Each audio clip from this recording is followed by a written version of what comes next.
A very important characteristic of carbon compounds is whether they are saturated or unsaturated. That is, whether they have all single bonds or whether there are some double or triple bonds.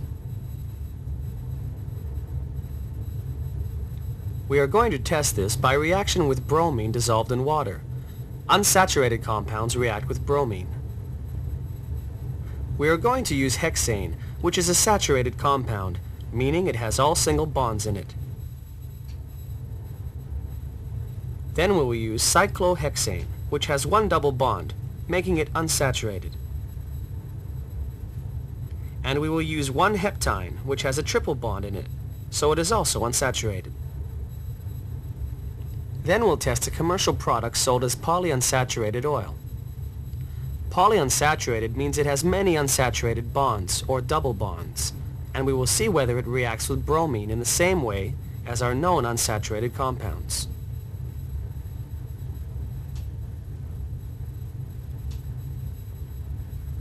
We're going to do this test by setting up 5 test tubes, each with 2 milliliters of carbon tetrachloride, which is a strong solvent to dissolve the hydrocarbons. To our first test tube, we'll add 20 drops of bromine water and let it be a reference. We give it a shake to dissolve the bromine and just confirm that there is no reaction. To our second tube, we'll add 10 drops of hexane. It dissolves in carbon tetrachloride. Give it a shake, and now we'll add 20 drops of bromine water.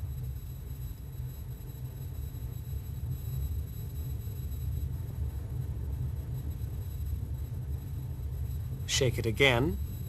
Comparing that one with our reference, we see that there is no reaction. The same bromine color exists in the carbon tetrachloride layer.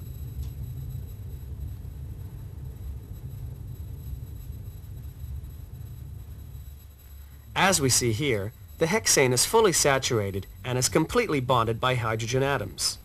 Bromine has nowhere it can readily react. 10 drops of cyclohexane have been added, and we shake to dissolve it. Now we'll add 20 drops of bromine.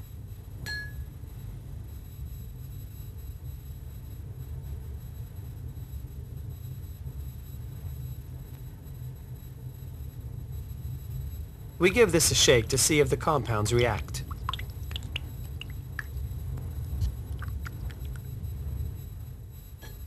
We see that this one has gone colorless. The cyclohexane has reacted with bromine and taken away the color. What has happened is that the cyclohexane with the double bond is unsaturated.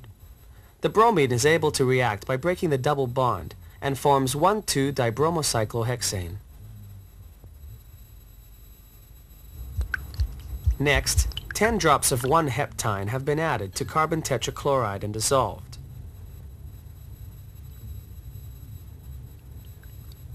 "20 drops of bromine are added.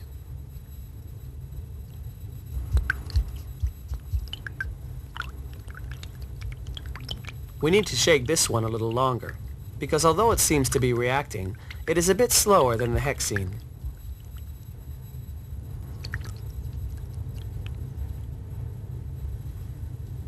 Again, we notice that the bromine has been completely decolorized in the reaction with the 1-heptine.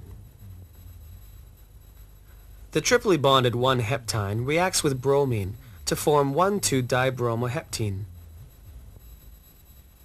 and continues substituting to form 1,1,2,2-tetrabromoheptane.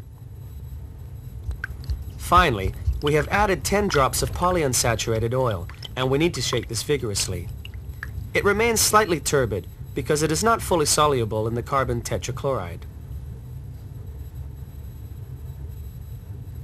Now we'll add about 20 drops of bromine water to that.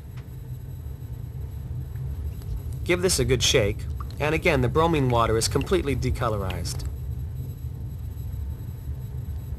Bromine reacts with the oil, showing that it is unsaturated.